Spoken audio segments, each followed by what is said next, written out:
you been listening to AI music? Like I've heard people play it, but I don't Yeah. look it up. Yeah, I've just not get found like any of it to be appealing. we should get like AI to write some orchestral music. It has like it does. You It's listen able to it? to make that style and like, Is it eh, is it good? It's not. like its derivative is the problem. Like it sounds.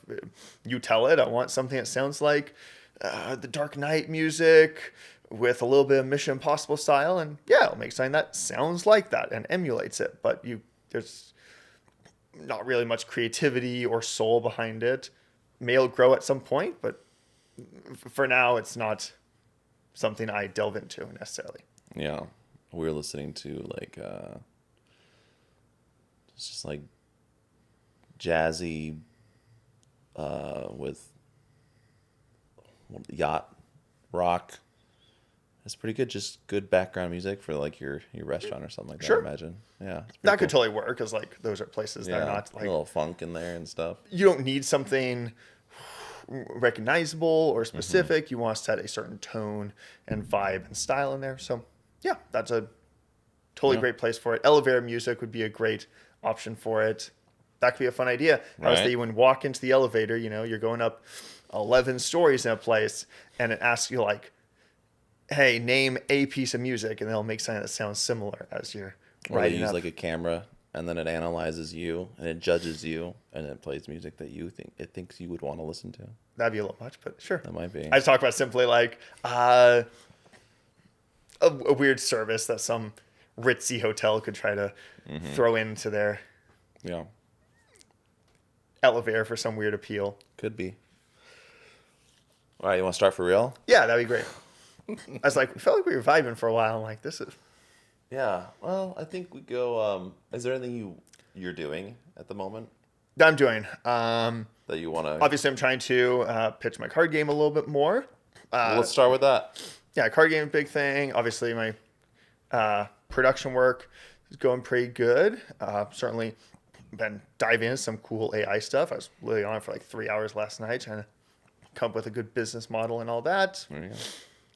Love family stuff. Yeah. Yeah, new baby. I think there's Oh, lots man. of good topics to run with. So let's start with your game. Sure thing. Tell me about your game. Of course. As you know, I developed Continuity, the game of fictional timelines. Sort of want to be a unique way of allowing people to experience stories they enjoy, but also use it as trivia to line up how these match up together. That there's tons of trivia games out there, but want this to be a way that, one, you're not dealing with one type of thing. If you have people who don't care about Harry Potter or Marvel or old classics or whatever, great. There's tons of mix here, over 300 different stories that are involved. And then the other side, it makes it that it's not the classic trivia questions where it's like, oh, who did this? And in what is the name of this person? And where did these people walk off to? Okay, there's tons of those questions out there. Well, if you memorize the question, the card's useless. Like, you know it, good job. There's no difficulty there. And so this game is about putting events in the order that they occur. And it's different every time because the play of the game. Oh yeah, is different every time. the math of it, since there's 330 cards in it, you're gonna get a random shuffle of them. Yeah, you're mathematically you're never gonna come up with the same play. ever again. And so it's all about how they relate to each other. So how did you come up with this game?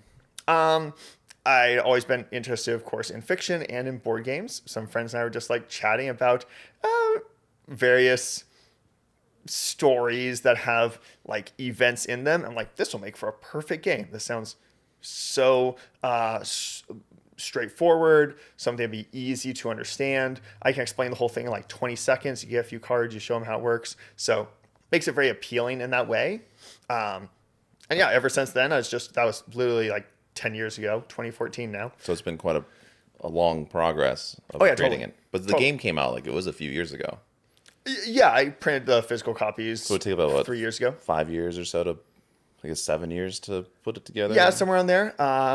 4 years in, I printed a prototype copy, which looked very rudimentary and certainly wasn't up to par of what I wanted, but at least was a way to test the gameplay, make sure that people were able to experience it, and got some great reactions. So want to make a bigger run with printing several hundred now.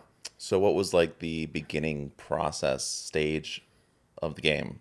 What were you Sure. doing? Sure, I was doing two things at once. So I want to make sure that I was able to get a prototype as soon as possible. So I wrote out what I thought the card should look like with the dates in the corner. It was just one date at the time. And then just a little bit of information to explain what's going on. And in the meantime, I'm scrounging through as many stories that I can think of to figure out what can be included. And you learn pretty quickly, okay, like I've got Back to the Future and Indiana Jones, Pride and Prejudice, tons of stuff there. Okay, that's good. But in the meantime, Hunger Games, the Matrix, there's lots of them that do not have any dates, or at least those dates don't correlate to us. Obviously, Lord of the Rings would be a classic example. Star Wars, those are ones that are very popular, but their dates don't align with ours. They're on like their own timeline world thing. Totally fine. So that's Still what a fan of allows them to be in the game or out of the game. Yeah, they're excluded not or in the game included. because Yeah. they don't line up in the same way. Is that the only thing that keeps them out? Yeah, Or do you have any other can't- parameters? Oh, for timelines? there's lots of parameters that I have. I want to make sure it's popular enough. I'm not just gonna have it so like some indie filmmaker made his movie that played at 2 film festivals and asked to include it. No, I'm not gonna do that. Like I want to No one's make gonna sure know. make sure Right. people recognize them. If I go to maybe a Comic-Con or something like that, maybe you're not familiar with all these, but you should at least recognize the title of most of them. And so I want to make it so it's easy to understand that way. Want enough variety in there. I love it when like I show it to like I think I played with my grandparents one time, and okay, we put in a bunch of classic books, some older movies, some musicals, stuff like that, and there was plenty to run off of. Like no matter the group, I can pretty much find a good mix so that people can enjoy it. It's all about having fun, of course. It's not about trying to trick someone up or be too competitive. Obviously, people can play that way, and that can be fun on its own, but want to make sure that everyone at the table is having a good time at least. So were you watching a bunch of movies then? It's movies, books? Anything And- fictional, movies, books, television, video games. There's a board game in there. I think at one point there was a theme park ride. The Indiana Jones ride at Disneyland has a specific date to it. So I Okay. had that one in. I think I removed it for later editions. Yeah, whatever is there that is fictional and can be included, happy to has a have that timeline. mix to it. Yeah. Exactly. If it has a specific date and that date is not the year in which it is released. Because I don't want it to just be some weird guessing game of, oh yeah, I know when that was released. I was in high school and it came out. No. Like your knowledge about release date shouldn't be what it's about. You should be reading the event and trying to work out from that point. Maybe some little clues, this might mention going to war. Okay, well, was that World War II? Is that Vietnam? What's the thing going on? Oh, this mentioned pirates. Well, pirates was sort of a big thing during the 1800s, mentioning aliens, zombies. That's probably in the future, getting a few clues so that even if you don't know that world particularly, you could still have a decent idea about something of where that could be. Did you have to do a lot of research? Oh, yes.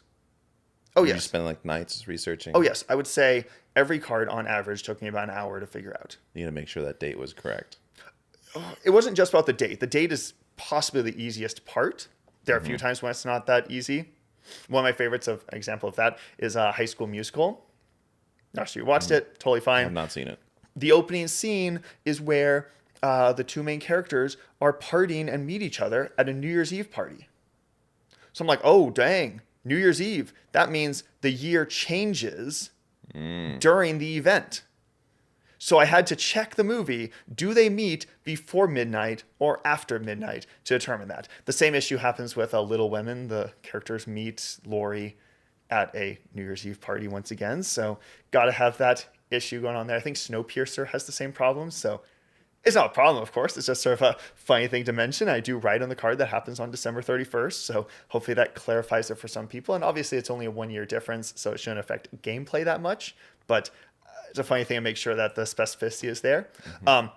But yeah, the year is the easiest part. I'd say that the more difficult part is just getting the information right. I want to make sure that the event itself is significant to that world. I just don't want to do something that's just who cares about that sort of thing. Like, Indiana Jones graduated from college. Okay, well, that's not as significant as he finds the Ark of the Covenant. He reclaims the Holy Grail. Those are bigger things to that world. I'm not going to include just some random weird thing in there, even though it may have a date. And then once I decide which event is significant, I then want to make sure that there's enough information. I'll write a sentence or two that really describes what is this event about. Even if someone's never heard of it, I want to make sure that they can recognize what's going on with that, and want to make sure that makes sense to fans of that world and those who don't know it, and include any necessary details that fully explained what this is and why it matters to this story. Because all the time what happens is someone reads it, and whether they know it or not, they're like, wow, that sounds really cool.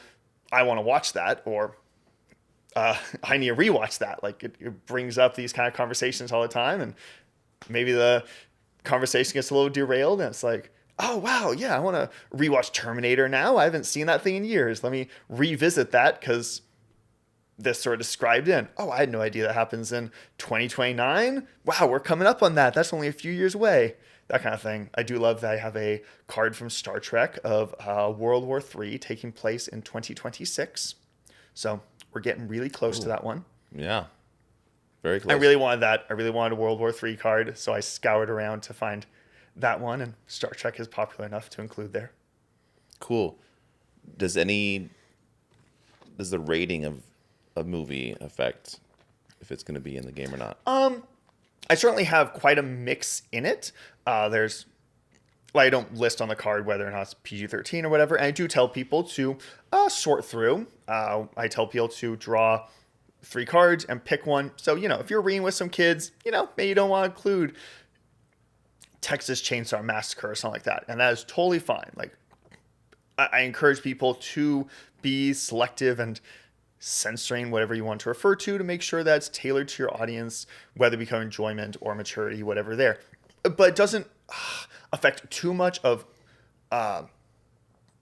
what event is included, but does sometimes affect how I describe it. I don't want to describe something too scary or gory. I'm not going to describe on the... This is just me brainstorming here, but I'm not going to describe someone being dismembered or anything too graphic in it. I'm not going to include crazy sexual content being described in it. I might Just say... because the movie's rated R doesn't mean the card is rated R. Exactly. You can describe an event from some mature thing, and you don't have to get too graphic about it.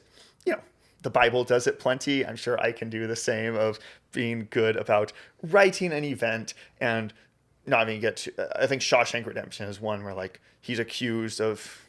murdering his wife.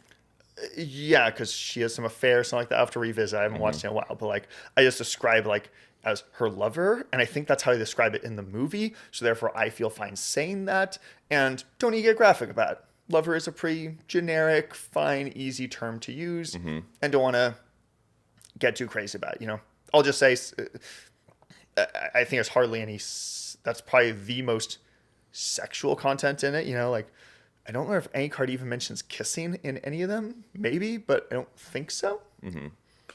There's plenty of, killing, but, you'll mention a person being killed by trying not to get graphic about the how and why means of it. Okay, it's significant that this person died in this year. Okay, fine. No worries there. That's an interesting one. I haven't really thought about that element, but I do want to make sure someone's not going to randomly draw a card and read it and there's some 6-year-old in the room and traumatize them. This is not Cards Against Humanity. This is certainly something they want to be playable with family groups. Yeah. And then you've been a big movie buff. Definitely. Your work is movies. People definitely know that about me. How long has this been going on? My movie fandom has been my whole life, of course, since this was a way to incorporate that into something more productive, something that shows an expertise in that area. That I think it's really fascinating how authors of any type, screenwriters, book writers, whatever, choose to put timelines in their work. You know, how do they visualize the past? Where do they think that this actually falls into? How do they visualize the future going onward with that? It's so funny that, like, if you watch a bunch of movies, I can make a big montage of times when a character is asked what year it is, specifically asked that question, and blatantly ignores the question, somehow avoids it, swerves away from it, something like that. It's so funny how often that happens, where it's like, okay, clearly whoever wrote this did not want to get into that. They did not want to establish it. They want to show that this is an issue, and we're not really gonna lock down when this exact one took place. And I was just find it sort of funny when that occurs. I'm sure I'll make like some montage video of it. And you just have to discard that one because you can't use that one. Huh? Well, I couldn't use that specific event, but like Yeah. occasionally there's stuff around it, you know. One of the Deadpool movies, I think, character comes back in time. What year is it? The guy refuses to answer, and he just knocks out the dude. And it's like, okay, you're not willing to tell us what year it is, and that's totally fine. Yeah, fine. What were like some of the challenges that you faced in maybe actually creating it? Because you've Sure. got it like professionally made. Like, Sure. how would that go? And did you have any challenges? Oh yeah, there are tons of challenges along the way. Obviously, once I have the cards down, do some play testing, all that, that's pretty easy. Big thing was making the rules. I'm one to read the instructions of a game. If I'm over at a game night or something like that, I'll read the entire instruction manual.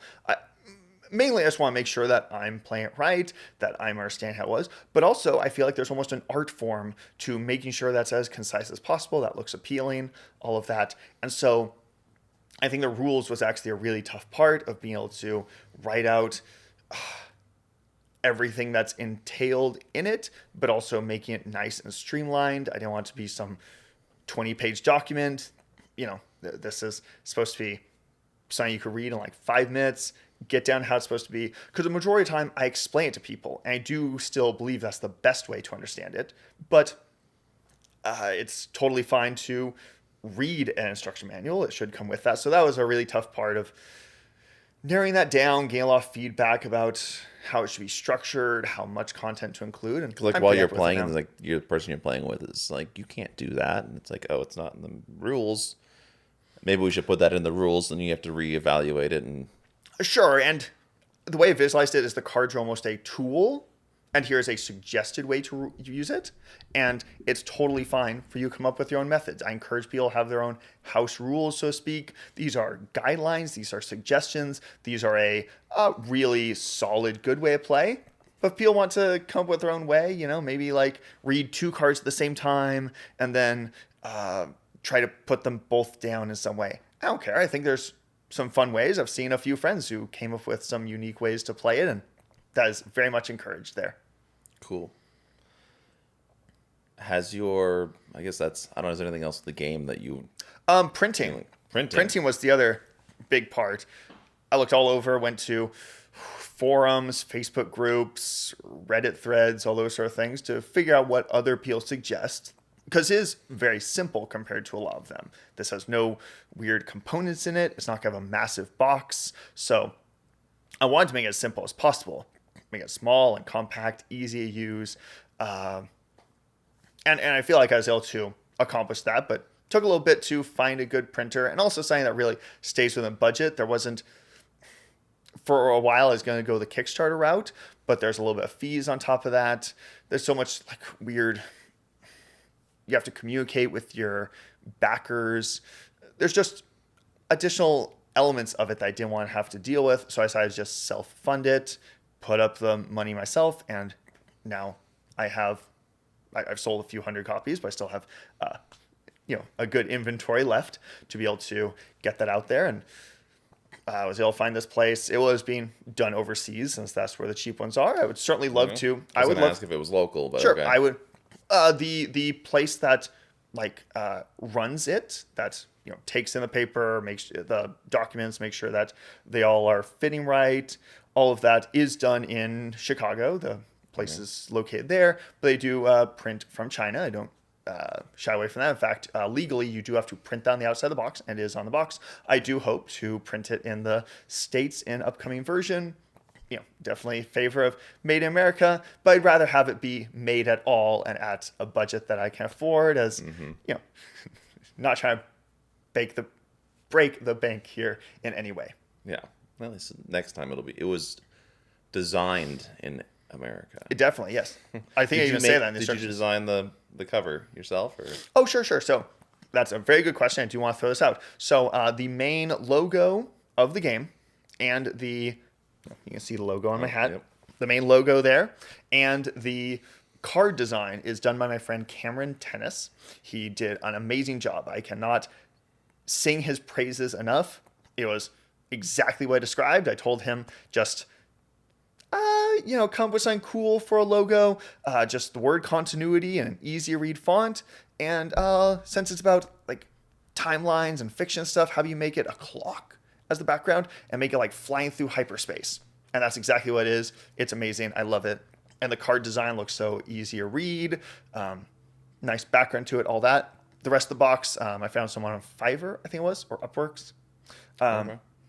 Just want to make sure it really fit the specifications. I was happy to do it myself, but I didn't want to like mess something up and then like delay it by a month because I don't know how to work it, or the worst option, I send it in and they approve it, and then like there's a slight issue on the box where it's moved down slightly and therefore things don't line up right. That would just break my heart that this is my baby that I've worked on for 10 years now and it's got this big issue to it. So like want to make sure that is professionally done. Of course, happy to support artists, those who have those skills, and I think it looks amazing and very much fulfills what I was going for there. How was your Fiverr experience? I thought it was fine. I put up a listing of what type of job I was asking for. The person... You get a bunch of inquiries on Yeah, 20 or 30 responses, and a lot of them were good, but this person just seemed mentioned having previous experience with games and including the instructions. So I had one person do both the instructions. I had them written out, but I needed them formatted and include a nice layout for how the cards appear during a game, all that kind of stuff. And I thought it looked really nice. And yeah, she did an amazing job. I can't remember her name off the top of my head. Would have been happy to do a shout out there, but also for some reason she was very didn't want much credit. I even offered, hey, you did an amazing job. Do you want your name in the instruction manual? And she was totally happy with just the work that's done there. And I think I do have her name on some of the online documents about it, so I'm not trying to hide anything. I'm very much open about the process, and I don't pretend that I did all of it by myself. I did the vast majority when it comes to research, writing, back end, all the promotion, all that sort of stuff. But there's definitely some team behind it that I'm very thankful and happy that they can be involved.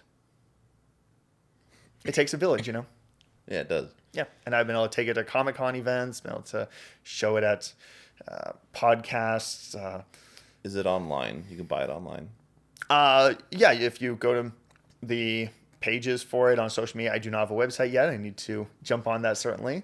That'd be a good... So just like your Facebook page? Or yeah, but there's also individual pages for it on Instagram, Twitter, Facebook. All those you can find there, and there's a link to... okay, so to get continuity on Instagram. Continuity_game. Yep. Okay. And that's how it is for Facebook, Instagram, and Twitter. All of them are there. Cool. Same site. Gotta stay consistent. Of course, the word continuity, one, is taken. Continuity. And two, exactly, gotta have the continuity there. The name itself is taken as just itself. And two, gotta specify that it's a game we're talking about, not just the idea of the connective. definition of continuity. Exactly. Yeah. So how long have you been doing film? Okay, we're transitioning over. Love it. I think we've nailed everything there. Exactly. I've been doing this, literally 11 years yesterday. Oh, wow. Well, congratulations. Yeah, I remember. Mazel tov. Remember that day there? Yeah. What was that like? What was your first day like? Sure. Do you remember? Yeah, I was up in Payson, so I had just gone off serving as a missionary, and I didn't really know what I was planning on doing for work. I had a lot of options and opportunities out there. A friend reached out and said that he is making a movie up in Payson, and I know you enjoy movies. If you want the experience of being on set, come up for a day or two and see what it's like. It was a Vietnam War, not documentary, it's a Reenactment. reenactment kind of Yeah. movie, yeah. And they're filming the scenes of the guy coming home and relating his experiences coming home to Payson or wherever the guy lives, but that's where they shot it. And it was a cool experience. We were there in some big hotel place where they had the whole ballroom rented out. We shot another scene at a bar, and he's like meeting up with old buddies. We show him up in one of the bedrooms, sort of. I think it's like him coming home and just like decompressing, Yeah. getting reacquainted. So it's just like those three scenes, I think, were the ones that we shot there. And it was a really neat experience. Like, it wasn't some dinky commercial. It wasn't some passion project. This was a full-fledged feature. A few months later, I went and saw it at Harkins Theaters, got to see my name on the credits. Like, that's such a fulfilling experience that the very first film I worked on was something that had that as a result. So I felt really good about it. It was very low pay, but the experience was far more valuable of recognizing the scope of what a film set is, what it entails. So many good lessons from that. So you came back from your mission not thinking you were going to do film? Yeah, I wasn't sure what I was going to do. I certainly had lots of options. My dad had lots of business experience, so looked into that, and I certainly I even went to college for that. We all use business stuff, so it's a useful degree in many ways. I tried being an electrician I for a really while. wish I had gotten a business degree instead of a film degree. You still can. There's a lot of good online programs for that. Yeah, I don't know if I have time now. Sure. And I'm sure you've self-taught yourself so many ways. I think so too. Exactly. So Let's see. so you didn't really know what you were going to be doing, I just had options, was exploring and then things. once you got put on that film, then that was just like the gate was open, and you're going to go do film. I fell in love with the world of that, how it works, and seeing everyone's small skills come together into the full project. Hey, you've seen it many times, of course, having you got the caterer, you got the camera team, you got the grips, you got the sound team, you got the makeup artist, the costuming people, all the talent and extras, got the directorial peoples, the producers.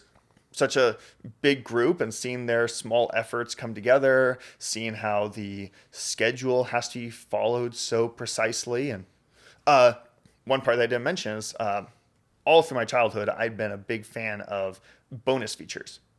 So when I watch a movie, the experience isn't over until, all right, we're done watching that. Now let's go over and see the bonus features of how Avatar was made and how they cast the people. How did they... Lord of the Rings. Lord of the Rings is the pinnacle example of bonus features. Oh, yeah. The appendices are beautiful. 2 discs, one per movie. Wonderful So stuff. much. So great. Yeah. Everyone who's interested in film should watch those, though it could take a while. But anyways, they go into just so many details of all the elements of entails for the script, the costuming, the production design, the cinematography, so many areas of it, and it just shows how real this world is of coming up with all this stuff. And that's what really the passion began with. But I didn't know they did that here. I thought it's just like, oh, that's something they do in LA, and I guess there's sometimes when they're over in England or New Zealand, or I guess they do some stuff in New York, but wow, it's so cool that here's one right in Payson. It looked exactly like what I wanted, and I've done so many scenes over the past decade there. Because you've never pigeonholed yourself into like a position. You do so many different things. Sure, I try to focus on being a production coordinator, assistant director, those sort of areas, but I find so much appeal to all kinds of roles on a set. I love being a camera operator and grip. Those are probably my 2 things that I've been doing the most recently. It's a very hands-on position, so feels good to hold that camera and move it around. Those are probably the biggest areas there. I can see the pros and cons to pigeonholing more, being a specialist in area. But I also think that there's times when there's too much oversaturation in a field. And also like, hey, maybe someone already has their full capacity of one department, but it's possible to be in a different department therefore and fill in where you're needed. We're all a team. We're all in this together. So might as well. Yeah, it's like really important to decide what you want to do. So like I've been doing audio for so long. Of course. Everyone knows me as audio. That's audio, why I know you audio, as. audio. Yeah. It's like Like I I don't hope that want I hope this sounds good. Therefore, Oh, I hope so too. But it's like trying to get into camera, and it's like it's almost impossible to make that change and that movement over, because people just know you as the audio person. yeah, rebranding is a little difficult there, but Yeah, I think it's not impossible, and I've made especially some if you're good running your own stuff or move in that way, but yeah, meeting new people. Oh yeah, totally. You've done a great job in all sort of areas. yeah, doing the live streaming and this podcasting and And the having fact that this you're studio set for so people. often working together with those kind of people, for some reason, I don't know, maybe you're working on shoots where they don't need a specific costuming wardrobe department, it might be difficult to transfer over because you didn't have experience with those kind of people. But when you're alongside them and you see, oh yeah, this is how long they take, this is the kind of equipment they're using, this is how large of a team they generally use, here's how the assistants work with the main department heads. It's cool to see how that works. That makes the transition easier as you first see that, as you start at the beginning. Works out pretty good. Yeah. So you wanted to actually do what's so interesting for you about production management and that side of filmmaking? Yeah, I feel like it's about keeping the whole ship together. It's what I've been talking about this whole time of how this a giant moving ship of trying to make your day and have all these shots happen, gathering together so many skilled people. I don't pretend on a film set that I'm the most experienced person in general. There's a few times when I'm helping out with a low budget thing or a student film. And sure, I've been doing this a while, so happy to give my experience and expertise there. But I think it's about gathering together the best people to help with it, making sure that there's no issues. What I often say is my job as an assistant director or a production coordinator, they've got some similar things going on there, is to make sure that the director can focus on his job. Is the director gets distracted because a prop is late, because a location isn't ready, because lunch went over time. All those sort of things can create big hassles, and we don't want distraction. We don't want those headaches. We want to make sure that at the end of the day, the director is happy, and if he's happy, hopefully the rest of the crew is happy, because it was therefore able to be a smooth enough day. And that's what I feel like my job is to make sure that the whole thing is running smoothly and fires are put out before they even happen. Yeah, I feel like you might have already answered this in that statement, but like, what would be the challenge of being an AD and keeping people on track? Could you repeat your question? Like trying to keep people on track. Yeah. As you're the AD, and as people are working, what is your challenge on Sure. keeping them and making sure that they're moving fast enough to be on time? Sure. For the most part, I think our crews here do an amazing job, and so they rarely need that urging. But I feel like the biggest thing is just finding where is the weakest link. Not that they're doing a terrible job. Maybe, things happen all the time, especially working outdoors, working in the sun. Who knows? Like some actor gets.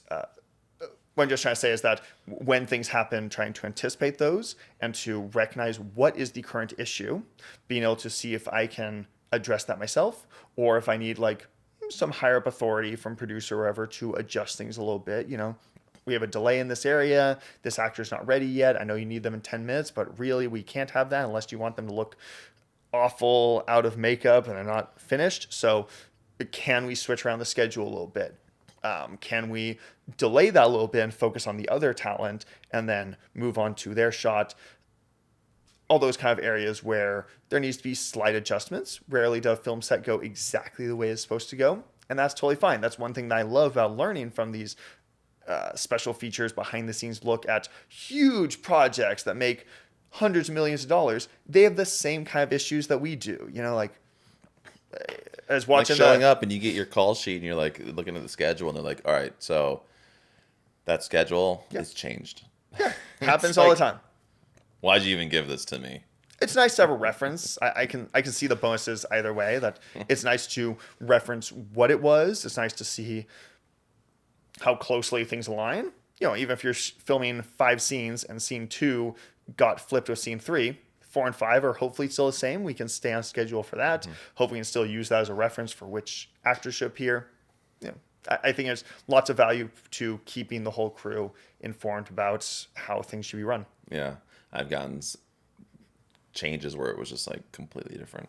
It was like, we're gonna shoot tomorrow's stuff now instead of today, and yeah, it cracks me up. Yeah, the good thing is, to an extent, as whether it's camera or sound, it's not really my job of what is filmed. I'm there to make sure the camera is capable of filming whatever they choose. I guess, yeah, the difference between your perspective and my perspective of the position that we're in. Just try to be optimistic and knowing about what needs to be done. Yeah. I recognize there's so many moving parts to it. There's all the times that things change, and that's sometimes the fun of it. Yeah. So you gotta roll with the punches, see how it goes, leads to fun stories to tell on podcasts, you know. Yeah. Why not? It was like the other day went out to do it was like a one-person testimonial interview. Turned out to be 3 people on camera. Ooh. And it's like, I was going to bring my small mixer and just have the one wireless and a boom. Yep. But I thought, I don't know where I'm going to be going. So I brought my production cart and had that all with me. And luckily I had 3 wireless systems with me. And Exactly. that was a I close try one. to over prepare. Yeah. If someone asks for 1 camera, I bring 2. If someone asks for, just a cameras, boom, you I'll bring add 4. in a few lavaliers in my kit. I do all sorts, just single man productions. My production company is called Farris Reels. Done a lot of sports, conferences, little commercials, concerts, stuff like that. And so, I'm not trying to toot my horn that I have the best setup ever, but makes do, and happy to bring it out there whenever needed, whether it's on someone else's shoot or if it's just someone needs their school play filmed, and okay, let's bring it out there and attach into their mixer, and happy to make sure that those events are documented. What are you filming with now? What's So your main kit? Sure, my main is certainly the Sony a7S III. It's been my dream camera for years. It's not the best camera, of course, but I find it very easy. It's versatile. It's simple. Yeah, it may not the simplest. Blackmagic is simpler. Oh, but, yeah, that's a of simple course, camera. Of course. Very simple. Yeah. Yeah. But all communicates with each other. Once you know one Sony, you know them all. It's very compatible with lots of the lenses. I love the lens styles that I can get from G Master. So that's been the main one I've been using for all sorts of stuff. I own 2 of them so that I can match for an interview. What G What have Masters you got? Ooh, let me see. You're going through my whole kit here. Let me see. I have a 2470 and a 70-200. Those are the main 2 I use, which I also have 2 of the 2470 and match up. I have a smaller, trying to make sure I remember it, 18-35. Okay. I could have brought my kit with me and referenced it. Those are probably the main ones I use. I have a few Rokinon prime lenses. Okay. I have a kit of those that I can also go through. I think it's a 35, a 50. There are a few in there. Yeah. It's very typical ones that are needed for the standard shots. Yeah, a buddy of mine's got a couple G Master primes, and he's a big fan of them. So I was wondering. Sure, I need more primes, but the zoom's just so flexible, and I like to be flexible, run and gun, via my gimbal, moving around, and okay, let's try something that looks a little closer up. Okay, let's adjust things on the fly. Happy to do that kind of thing. Not to get a whole new lens out and replace that, and running Yeah, back and forth to your lens kit. Yeah. It's not practical with a one-man band. Exactly, but still, it's something that I need to look into expanding at some point. And you always have a little checklist of things that you're keeping an eye out for, of what's the next way to expand and help it to be a better setup. Yeah. Are there any jobs that you've had to turn away? Of course. What were those? But Like turn down, and you're like, I can't do that job. Well, yeah, there's plenty of jobs where they're asking for equipment that I don't have, or it's above me in some kind of way. I try to be pretty humble about what my skills are, where I'm at, and that occasionally happens. I think at one point someone was asking for a larger sound system than what I have. I have boom and a few lavs and all that, but they're looking for the in-ear monitors. They're looking for a few items that I don't have, and that's they want a smart slate, for example. I've called you many times about audio jobs. I think there's one we did for interviewing some astronaut thing, and we have ones like that where I'm glad that we have so many people around who are able to help with that. I have people on my phone to reach out to, and that happens all the time. I've had a few back in the day where just obviously it just doesn't work my schedule. There's times when that happens all the time, which is definitely frustrating when, maybe they're calling you the day before. It's like, oh, why couldn't you have reached out a little bit earlier? I could have changed things up, because that's a wonderful opportunity. I'd love to be involved. One that, to sort of combine a few of my interests here, one that still irks me to this day. A friend reached out to me like a week or two before this shoot happened. I was saying, hey, the pay isn't amazing, but I have this great opportunity for you to film in LA. I can't really tell you much about the project, but I know that you would love it. So if you can do this, you should come over here. It was only one day. I was already booked on like a 4-day project. And I said, there's too many variables to it. And obviously going to LA, well, okay, how am I going to get there? How am I going to get back? And it sort of irks me. And then like a month or two later, he's able to tell me that it was filming the orchestral recording sessions for the Lord of the Rings Rings of Power TV show scored by Bear McCreary, who like is one of my top 10 favorite composers. I was like, oh, darn, that would have been so amazing. It's so cool. Told you some information. Well, regardless, I was busy. Yeah. When I say, would you have dropped it for that? No, when I'm booked on something, I don't like to turn that down. I want to go back on things. No, sometimes, maybe someone books me for a low budget thing for a single day and someone else offers like 10-day thing as a camera op.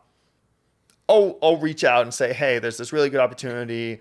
I'd love to help find a replacement. I want to make sure to do my part. I have committed to have this thing filmed. I've committed to have this role done. Mm-hmm. Now, hopefully I'm the one to do it. But if I need to have myself replaced, I want to help with that process. Now, sometimes they have backup people and they're handling it. But, if they're in a tight situation, I am totally happy to reach out. There's such great talent here in the Phoenix Valley that not normally too difficult to find some type of replacement out there. Yeah, as long as you make the effort to find Exactly. someone that fill in for you, to like not let them stress, because that's it's not day of, it's not the day before. Hey, this thing is coming up this upcoming weekend. Mm-hmm. I got this great opportunity. I always love working with you guys, of course. Can I help to find a replacement and make sure that they're already up to speed about what's previously been done? So you don't find a replacement beforehand? Sometimes I'll like bring it up to someone, but I don't want to claim the person has the job or whatever. Like, right, you just say, hey, are you available? Okay, sure. Cool. I think I need you to fill in for me. And then you call production and say, hey, exactly, I need to take off. Is that okay? I've got someone in the in the wing waiting. I'll let them know if it's okay. Exactly. That's one time, it was a little annoying. One time, on the flip side, I was a production coordinator on this big APS shoot for the utility company here. Great production, one of my favorite ones I did. Like the night before, one of the PAs called me and said that her car broken down or something like that. She wasn't able to make it, but she found a replacement. And don't worry, she sent off the call sheet and he's all good. He'll be there, all that. And it's like, okay, I appreciate that. But also like we already had sort of people there, and I'd prefer to have done that myself to make sure that like I could have told them the process. And also like the next morning, I think they're supposed to pick up breakfast, get some bagels or whatever. And okay, I'd love to go over that process, just make sure that they know the timing, location, all that. Well, I had picked this bagel place because it's near you. Now I have to either send this PA too close to you. It was just a lot of headache where it's like, I would appreciate if you had asked me beforehand, but it was better that than not having someone. So it all totally worked out. And to be honest, the PA did an incredible job. He was very good. And it's nice to make those connections. So it all worked out pretty well. Just a funny situation there to not have the communication that I typically prefer. Yeah, the day before, just because your car broke down, it's like, I think... That's a big issue. PA's got to run around. I appreciate the courtesy there. I think I would get a car. You'd like rent a car or something? I would get one. I'd borrow one from somebody. Or it's the night before. It's tough to know. It's probably a safer deal to reach out and make sure that the position's covered, And who knows? Maybe like if it was a 4-day job, they could get fixed the next day and then still be on for the other 3. Who knows? There's lots of options there. Yeah. There's all those little details that need changed out there to make things work. Yeah, especially I guess if you're a PA that's going to be running errands. Yeah. And who knows, maybe they had a bigger thing coming up. Maybe the day they wrap, they're going off to some family reunion and they don't want to miss that. So gotta make sure that I don't pretend to judge people's personal lives. They got lots of things going on. We all do important things. So want to make sure that I'm able to be as flexible as is possible. Yeah, accommodate. Exactly. Yeah, I don't know. I'm kind of a stickler on excuses. I'm like, I feel like you should be near death not to show up. Well, the person found a replacement, so Yeah. I had no issue with it. They weren't too demanding. Because they could just be like, I don't want to come anymore. Here's my replacement. Sure. And, I also, a classic example, of course, is being sick at work. We want people to perform well, and we don't want people to get our people sick. So I think that getting sick is a very valid excuse, a very valid reason to not be at work. If you are truly ill and need the bed rest, recovery, all that, I want people to take that time for it.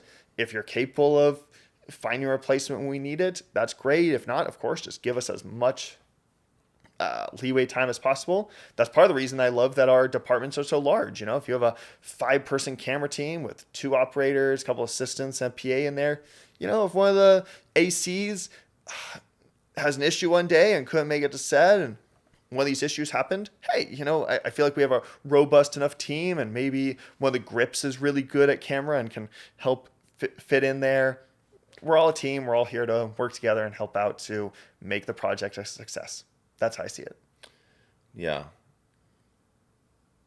I was going to go somewhere else, but with it. I have plenty of weird, crazy horror stories with Trying to coordinate stuff. One. Another one. Give me it. Sure. I'm sure you have COVID ones. We could always bring that up. Yeah, sure. But that was sick. That was a different kind of thing. Yeah. I literally just barely got rid of some of my COVID kit, actually, like some old face masks and stuff. And different era. I was production coordinator. Oh, actually, assistant director. Sorry. Sort of both in this way. It was one of those kind of shoots. I was assistant director for a golf shoot going on way north Scottsdale. And we did a nice location scout the day before, seeing each of the holes we were going to use, going through the entire route that we want to take, where's the parking, what's the schedule looking like, where are we putting the talent to be used throughout. It was a pretty nice location scout. Looked great. Good conversations with the director afterward. I got to ride around with the golf cart the entire time with the director, so we got to know each other and see what is our best process together. And the next day, so many things fell apart. In the morning, I think whoever we were renting the grip truck from, it had like a broken part to the truck itself. So the truck didn't even arrive for like 2 hours after it's supposed to. So like we prepared as much as we could, but it didn't show up in time. Was this recent? No, it's like a year ago. Okay. Yeah. Way north Scottsdale, so took them a while to get there. The grips did an amazing job. They were very on things once they're there, but until your equipment's there, can't really do much. That's the nature of the beast. Mm-hmm. And so, and then later on, our plan the day before was that the golf club there had a really nice restaurant. They're going to prepare all this food for us. They're going to cater it out, make it look all good. Fantastic. We're going to break at noonish, head back there. Day of, they decide that that's too far away, which I agree looking at it, but looking at our schedule, it seemed fine to go back, give people that break, especially when you're in the Arizona sun. I love the idea of letting people get inside, take that time they need to recoup before the latter half of the day. Anyways, they decide to change location, but they didn't tell any, like the morning of, hey, we're just going to stay out. We're not going to eat lunch. We're not going to eat lunch in the place. Okay, well, how are we doing that? Because we had ordered a catered lunch, like, buffet style. So eventually we get a PA to go back and like turn the catered lunch into individual meals. Go to the restaurant, ask for like 30 individual stuff, make a selection of 4 different options of here's the chicken and here's the rolls, and make a few options in there.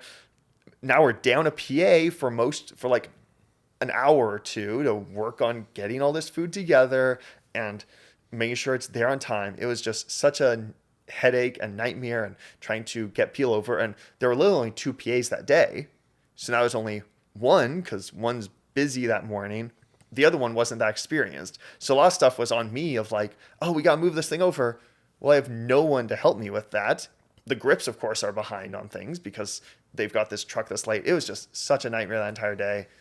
So many issues. But we got the shoot. It was great stuff. It looked fantastic. But still, just those are the type of things that happen there. And I'm sure we've all had plenty of experiences like that. But that's just an easy example of how it sometimes goes down. Yeah. Wow. And things that I'm trying to coordinate in my head of like, oh no, I want to figure out this thing that we're trying to deal with, but I don't want the director to know. He's got other stuff. Not like I'm trying to keep things secret. I'm happy to tell him all about it. Mm-hmm. It's more about you've got more important things to focus on. You know, you got to make sure that this big deal professional golfer person is being taken care of, and you're giving the whole team good direction. So it was a great experience to be involved in, and I'm happy that things worked out pretty well in the end. Have you ever had to turn down a job for like moral values? I don't think I've had too many of those. Like, I don't feel I've had too many offers in that regard. Like, I think there was one film I was ever involved in that had nudity in it, and I wasn't even in the room. It was an entirely different thing. It was a closed off set. Okay, sure. It's one of those low budget passion project horror things that you do early on, and I've never even seen it, by the way. Like, I think that was the only one that I can think of that had that. I can't think of anything else. Obviously, there's plenty of swearing and language on set in general, and yeah, it's something I deal with. It's not my preference. I'm not a fan of it, but I feel like you hear that regardless of whether you're at work or not. Yeah, it's pretty hard to just get away from it. It's in the world. It's what's there, and I don't think I've had too much of moral reasons behind stuff. And to an extent, I've filmed stuff I'm not in favor of. Like, an easy example is I've filmed plenty of political ads for both parties. I film them all the time. How I see it is, I'd rather have the money go to me than to someone else. Like, why not? It's not going to make a difference who's behind the camera. If I'm the one filming or they are, like, I'll make it look good regardless. Happy to add it to my reel. It's good to show that I can be a professional regardless of who's on screen. If they're doing something I find immoral on camera, I might try to be against that, but also signs they're not forthcoming with that issue, with that stuff beforehand. Signs just like, oh yeah, we're filming on this date. We need this position. Are you available? Yeah, sure. And they don't usually get into that kind of stuff a lot of times. There are some times I've seen where they'll do a notice of like, we're doing an interview for a reality show, and maybe it's about someone who attempted to take their life. And so they might put up a notice of, hey, we're filming some sensitive content about this subject, which certainly can be, for lack of a better word, triggering. And I can understand that someone might have proclivities against that. And I'm glad that the productions are willing to let people know about that and cater toward that if necessary. But, I personally don't have a big issue with it, like with filming that kind of stuff, and happy that they can let people know ahead of time. Yeah, because like you don't really ask a lot of questions when you get a job. I try to ask as much as I feel is necessary for my role, mm-hmm. But a lot of times, I've said before, the script itself is not that necessary toward my role. When it's camera op or grip, I certainly ask when I'm an assistant director, producer. I want to make sure that I've read through the script. I understand what's coming up. Here's the props. Here's the makeup. Here's the wardrobe changes. Here's the location changes. I want to make sure I know of all those sort of elements there. And certainly if there's sensitive material there, like, I don't claim that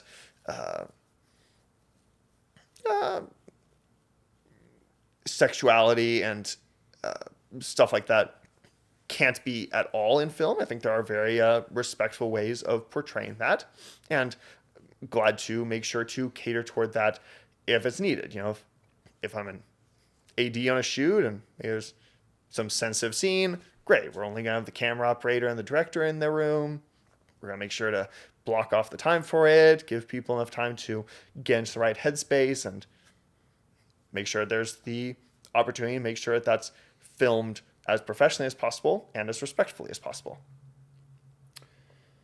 So now that you have a baby, Yeah, I do. Two yeah, months old yesterday. how has that transition gone? Yeah. Being in the film world where your schedule is unpredictable and chaotic. How's that going for you? For the most part, great time, of course. Love our little boy. Uh, so fun to see him growing in the small ways. But also when it comes to film production, to an extent, it's been summertime, so it's been a little slow. So there's been not as much of the overlap there. For the first little bit, there was a lot. It was sort of weird.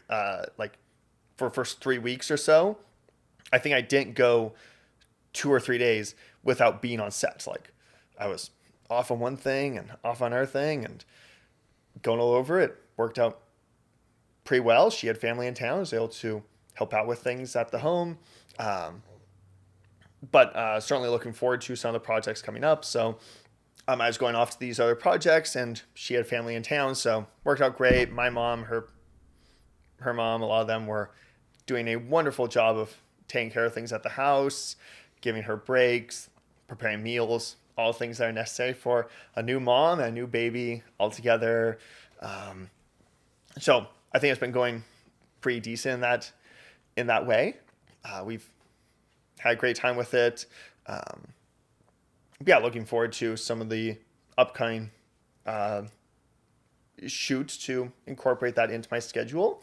A lot of people love to ask about him, how he's doing, how I'm doing with the transition into it.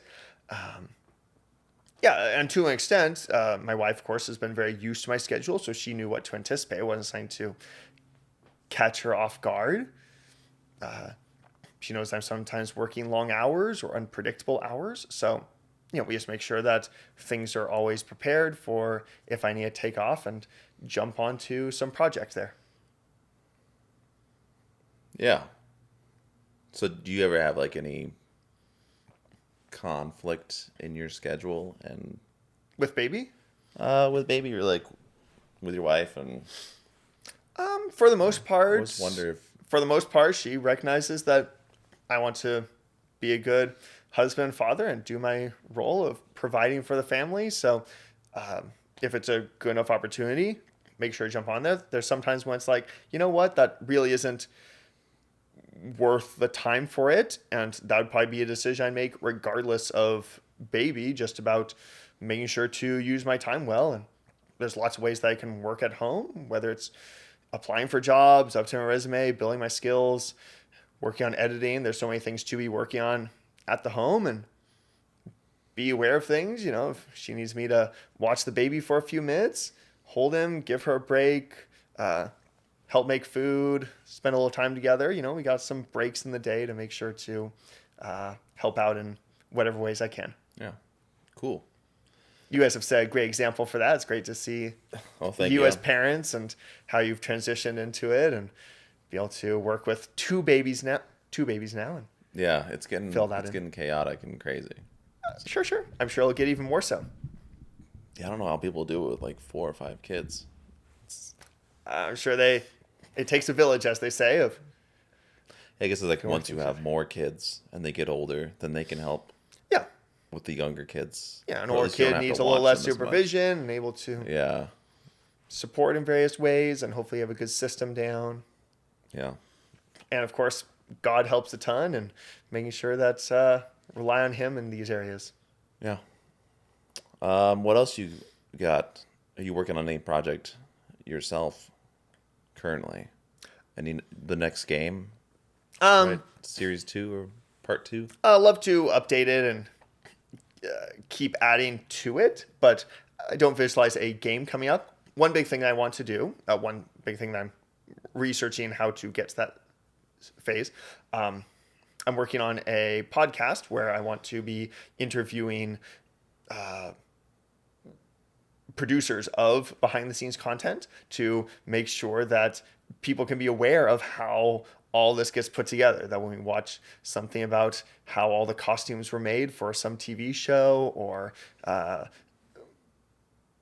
making a big stunt for some movie, that how do they go through that process of filming that entire documentary about planning it out and the interviews with cast and crew, be able to be there on set to capture important moments, all those sort of elements. I'm very fascinated with that, and that's something that I really want to put together at some point. I think that'd be a lot of fun going forward with that.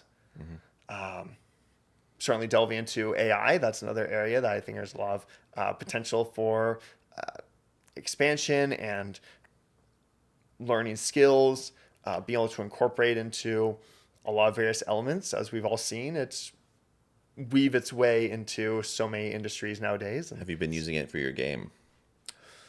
I've been using it for, oh yeah, you're asking about the game. So I've been using it to develop an app version. I want to make a version that people could play on their phones, or at least something that's on a computer, test it out, whether or not it's the full version.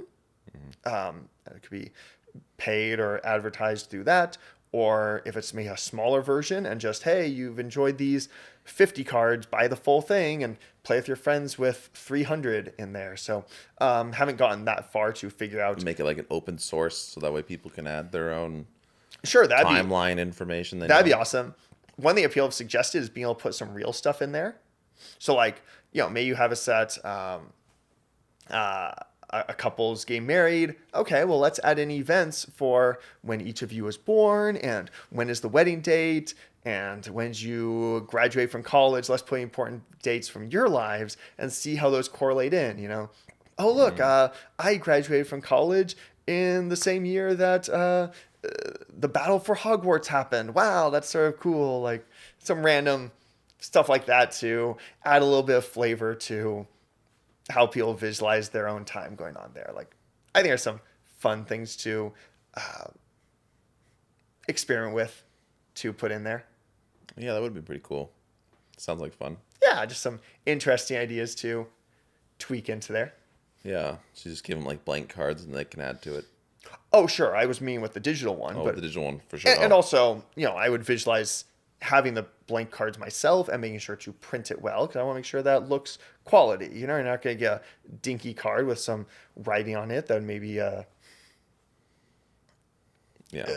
get the marker pressed in other things. I want to make sure that looks good, that's quality stuff. My goal from the very beginning was I never want someone to look at the game and think that's some garage thing that's developed. I want to make sure it looks really good. I own like over 50 games. I'm big into board games, so I have a passion and respect for the industry and want to make sure that this lives up to the quality that I see there. Yeah, you do have a lot of games. Yeah. Yeah. I enjoy them. I think they're cool. That's like you took your passion for games and your passion for film and combined them together. Yeah. And made this to make a super and both of them are a simple version of each. It's not supposed to be a complex version of what someone could love a film. It's not a complex board game there. There are so much more complex ones. I hate it when you get down to a board game and it's like, oh, here we are an hour and a half in and we haven't even started playing because we're still explaining the rules. It's like, no. If it takes you more than half an hour to explain the rules, we shouldn't be playing.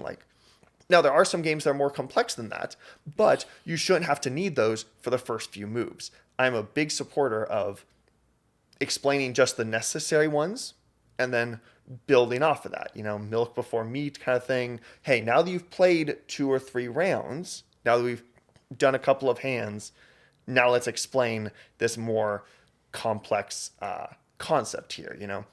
We're playing Catan, you can play down these, and here's how you build settlements. Okay, great. Now let's explain to you how a city works, and let's explain to you how a developmental card works. Those things don't need to be explained at the very beginning. You can just place down your things and move around a little bit. I know that's helpful toward the full game, but having a framework to work around is more helpful so that people already have that hands-on experience to go off of. Hopefully I'm explaining that right. There's a lot of games where I can visualize, I explain this 70% of the rules at first, and then the rest of it goes on later on. Not that I'm going to cheat. I will never use a rule before explaining it, and I will never explain it on my turn. So I'm not going to be the type to like, oh, well, here's a thing you can do. Let me show you. No. I'll be like, hey, this was a thing I could have done, but I chose not to because I never explained it to you. So we're going to make sure to explain it at this point. It's very fair. Now that I had a chance, I recognize some of you might also. So let's make sure I go through with it so that we're all enjoying it together. It's all about the enjoyment of the experience. What I say is a game's quality is largely based on whether or not you can enjoy it regardless of your score. If you did well, if you did poorly, who cares? It should be about enjoying it regardless. I love a game where you don't even know your score until the end because like, hey, did we enjoy this? Great. Now let's count the score. We all did a great job. We all had fun, and that's what matters the most. And I won. Yeah, and of course, there's some great victory, good competition, friendly stuff there. That's all good too, but want to make sure people are enjoying the experience. And one thing I often say on a film set is very much the same as this. You know, my goal on any film set is to get on to the next one. I'll make sure that I did a good enough job that those around me, those who hired me, want me back. I want to make sure that I presented a good enough gaming experience that those there want to come back. The goal shouldn't be about winning. You know, if you won and they never want to play with you again, you lost. That's not how a fun experience should be about. So where do you think the industry in Phoenix is going to go? Holy cow, that's quite a idea there. I think it'll still last for a very long time. I think there's a lot of potential in here. How I see it is Phoenix is growing a ton. We're seeing that here in the East Valley. We're seeing in the West Valley. I love seeing new studios open up. People still need, their events filmed. They still need sports. Sports is a big area that they need filming. I was actually one of the camera ops for the Cardinals for a while, and that's a big area that we always need people be involved to some extent. They go up and down those areas. So I think there's still a lot of potential in it. I think there's so many areas in which we're a bit at a threshold and it's hard to get past it. So like we don't have the massive studios or big infrastructure, some of the more professional equipment that you need to film some massive TV show or something like that. I often say there's a big reason why Breaking Bad was filmed in Albuquerque, New Mexico, and not in, Tempe, Arizona. They had the infrastructure there. They had the tax credits. There's a lot of things that makes it more appealing over there. But Phoenix still has plenty of potential here. I love working here. I love the community. The biggest thing that I also say about Phoenix that makes it great for filming in is the confidence in the weather. People are like, oh, it's so hot here. Yes, but that's it. Like, you give people cold water, you give people fans, you give people shade. There's plenty of ways to address it. We want to make sure people are taken care of and all that. But like, if I say, oh yeah, we're going to be filming October 25th, and that's over 2 months from now, I don't have to worry about, oh yeah, is it going to be raining that day? It might. I'm not saying we don't get rain, but you never have to plan for it. It's never something that you have to really deal with a week before. Let's check the weather. Oh yeah, we're still good. No worries. We're good in that department. Dry helps to keep things,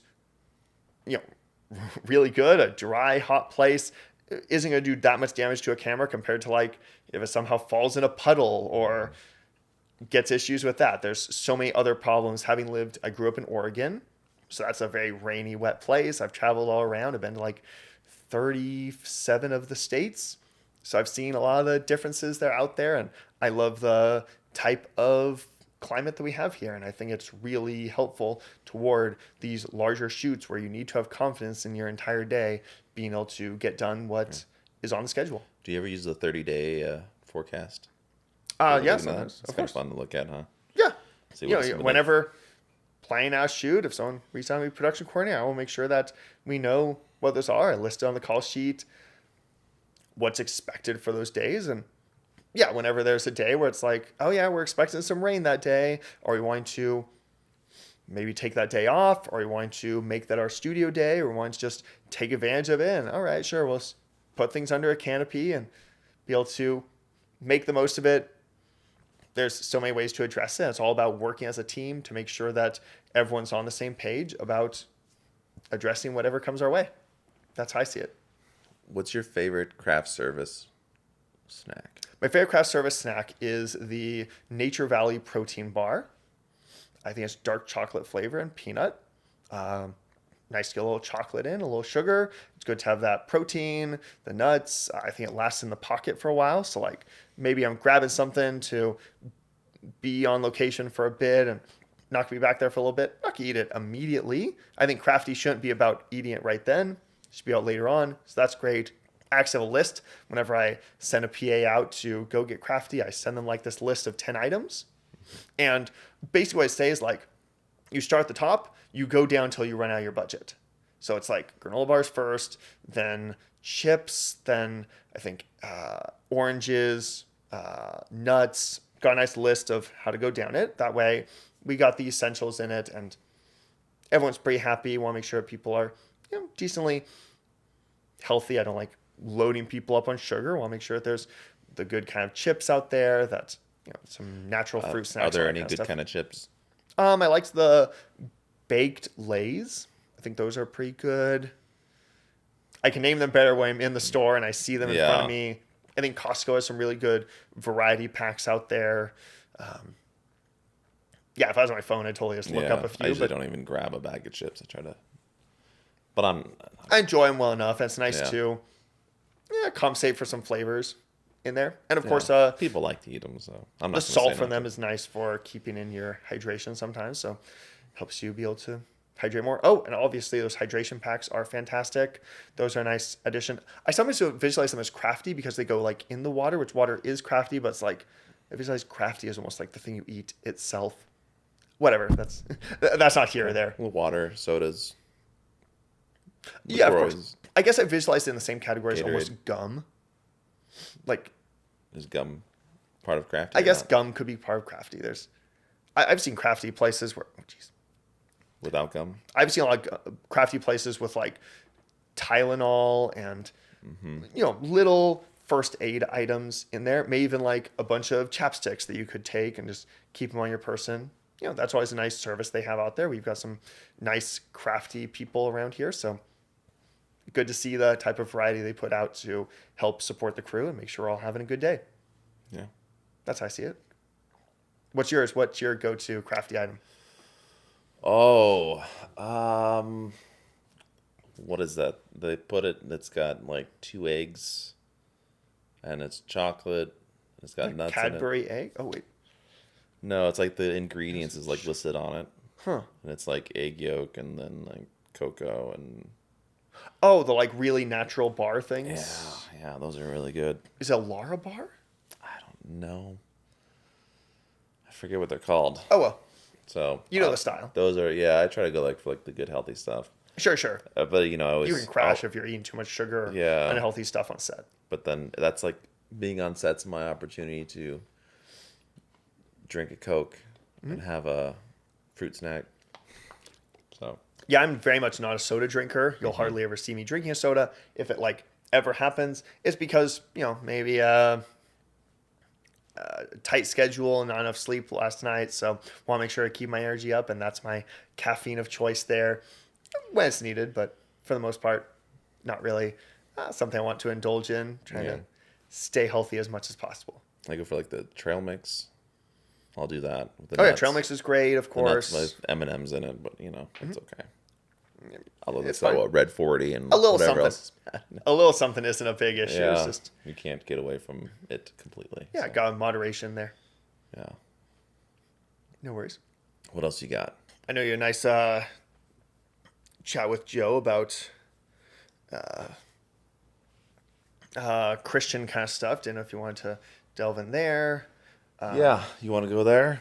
Whatever you want. I don't care. I was kind of trying to go there with the moral stuff. Sure, but I visualized that a different kind of thing. But yeah, you didn't really... Ethics and morals are entirely separate elements there. But happy to jump into that, of course. Like, I guess I could have, but I don't know. I try to keep them somewhat separate. I'm not going to pretend that someone has to be religious at all to have good morals, Right. Although where do your morals come from at that point of the big Right. thing? Like, it can't just be about, these things aren't appropriate for kids, and it's addictive or something like that. There's lots of... Is that more comfortable? I don't know. It's hard to know whether or not to look at you as much or to the camera. So a lot of elements Just there. me. Yeah, we're just chatting. Yeah, I try to have a nice back and Right. forth, I guess. That's how I Like see it. staring into the person. I don't know, unless you were to like talk to somebody directly. But yeah. That's Were how you want looking it. at the camera? I don't Oh, feel like I've been doing some back and forth. Oh, Yeah, nothing too crazy. it's fine. It doesn't matter. Done a few of these. I know how it works. Yeah, do you want me to go back and sort of restate that part of it? I don't know. It's Okay. been like what? I don't know. How long have I been going? I do not know. I didn't check it at the beginning. What aspect would you want to talk on? Oh, I was just remembering stuff from his, and I thought you were trying to talk to artistic people who are conservative, Christian, religious kind of stuff. So just going into those elements of it. Your stuff is spilling. Oh no. It didn't spill very much. It spilled like hardly any. Yeah. I almost thought it wasn't going to. I said this is your show, so I want to make sure that you're getting the type of content you want. I mean, that's stuff been a to lot edit of the with. pretty much the content. The content is yeah. Good. That's what I like to hear. Now I've like moved. It happens. I'm getting tired. Okay. It's not even noon yet. Losing my brain. It's not even noon yet. Let's see. Is there something we can? You don't make music though, do you? Not really. I'm a pianist. I enjoy performing, but I don't create my own. Like Yeah. I need my sheet music. Or sometimes I can pluck it out and figure out what's out there. Yeah. Okay. Enjoy that kind of stuff. But I'm big into. Yeah, I run accounts online called Go Soundtracks where I talk all about film music stuff and enjoy reporting on it. That's why I thought it's so cool to be invited to go to the Rings of Power scoring sessions. I was invited to the scoring sessions for, I think it's Mission Impossible 7 also was one I was invited to. But that was going to be in England, so couldn't make it there. So I've never actually gone to any, but maybe someday. That'd be a fun thing to do someday. Yeah. One of my bucket list items is to conduct an orchestra. Doesn't have to be anything intense. I'm not like trying to get a career of that area, but just have that experience there would be That would be fun. pretty cool experience. What's too. the thing you run? You've created a group? I've on Twitter, Instagram, and Facebook. I run a account called Go Soundtracks where I just report about film music stuff and little thoughts I have about it, things I notice in music that I'm listening to, that kind of stuff. How much time during the day do you spend researching or looking at content like that? Well, that stuff I'm not looking at, I'm just listening to it. So, like, Yeah. I'll be working our stuff, I'll have it playing, remind myself of some of my favorite scores and scenes that are out there. And so it becomes an easy thing to incorporate into whatever I'm doing. Nothing too crazy there. It's, a lot of fun to put in. And every once in a while, it's like, wait, I was listening to this thing from Transformers. That sounded like this other thing. You know what? Those do actually sound really similar. Let me just make a quick post about that and let people know about a interesting thing that I'm noticing. I'll go to maybe a screening of a movie. I help promote movie screenings here locally. Help get the word out. Let people know about fun events like that. Often with the Arizona Filmmakers Group, I'm often putting that out. I see that, yeah. Yeah, and so it's an easy way to get people together, but also when I go to these, it's like, okay, what are some weird things that I noticed in it that I want to let people know are embedded in the music of it? Like, a lot of people don't notice, but sure, I'll type out a quick thing, I'll put it as part of my review. Why not? Makes it pretty easy in that way. Because the screening that you're going to is like it's a group test, right? There are test screens that are done in the area. Those are like for other people. I don't. I'm more selective about them, and the movie is not done. I do recommend people go to them because it's a cool opportunity, and I help share about those. But those aren't really the main thing I go to because they're a little more rare. They're tougher to get into.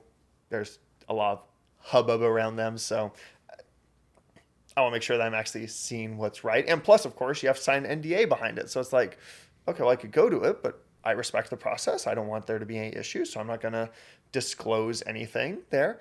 And so, want to make sure that I'm focused on just the uh, main screens that are going on and inviting friends to that, having a good time, making it easy in that way. But then afterward, of course, being able to make a review and talk about what are my thoughts about it in general and try to include a little bit about how I felt about the music overall.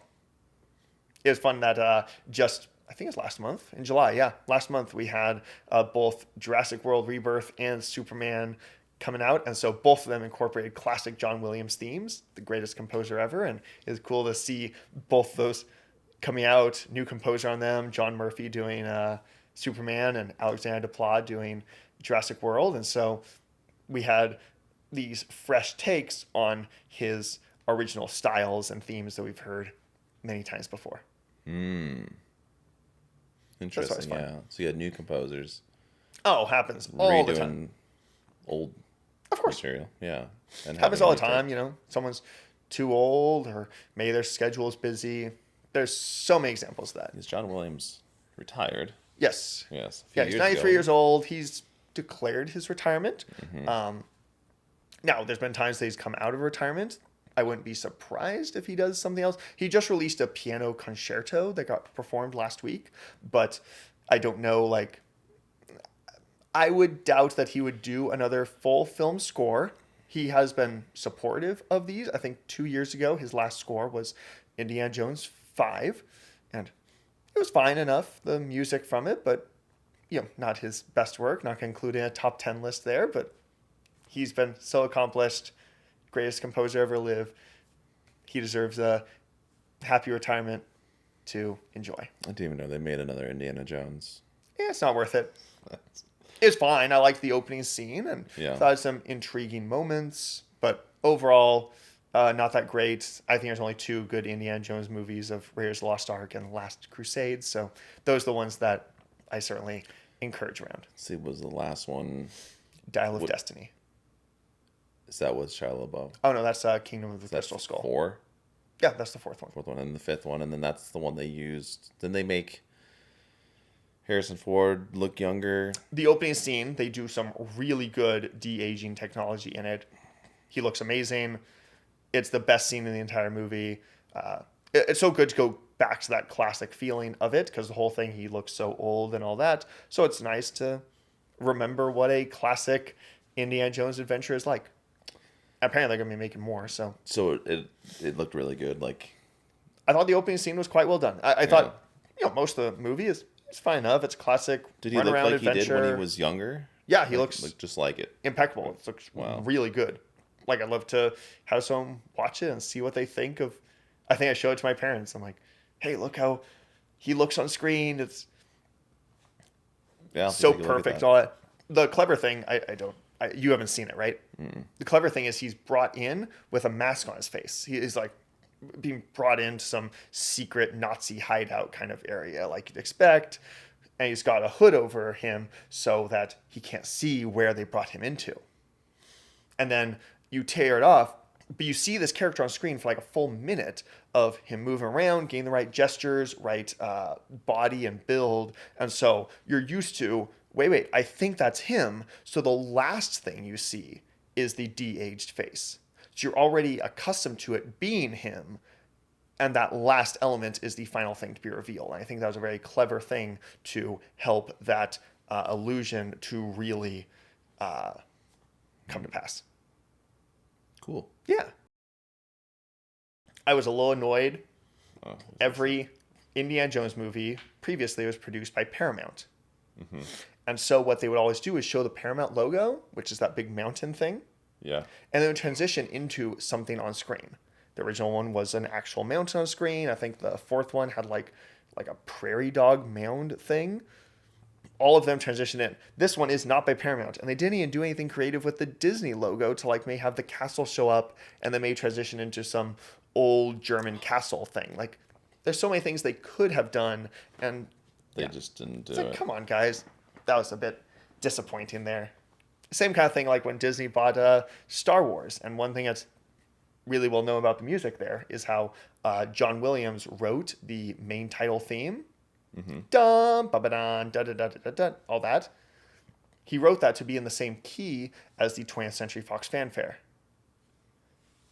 Dum ba dun, da da da dum. Like, he wrote those to be accompanied. And now the new ones don't have that anymore. Of course, it's not by 20th Century Fox anymore. So, very different type of look going on there. I guess this is it. Yeah. Harrison Ford has been digitally de-aged to appear young. However, during these scenes, Indy speaks with his current, older voice. Got a lot of nice stuff. Other people's stuff. I'll agree. Visible contrast between his rejuvenated appearance and his aged vocal characteristics. Indiana Jones. I agree that his voice had a bit of an issue there. Ford has been digitally de-aged to appear young. However, during these scenes, I think there's better shots because like that's a big close up when it's a little more distant. Because I think the movements are what really matter, not just the face itself. Yeah. Yeah. It's like he's not as young as. Well, yeah, I think it's supposed to take place after the other ones, because of course, Last Crusade. I'm pretty sure this scene is supposed to be after Last Crusade, so he's not as young as the previous ones. Yeah. Yep. Huh. He does look young. I think they did a fine job of it. I wonder how they do that. Huh? This is like a TikTok filter.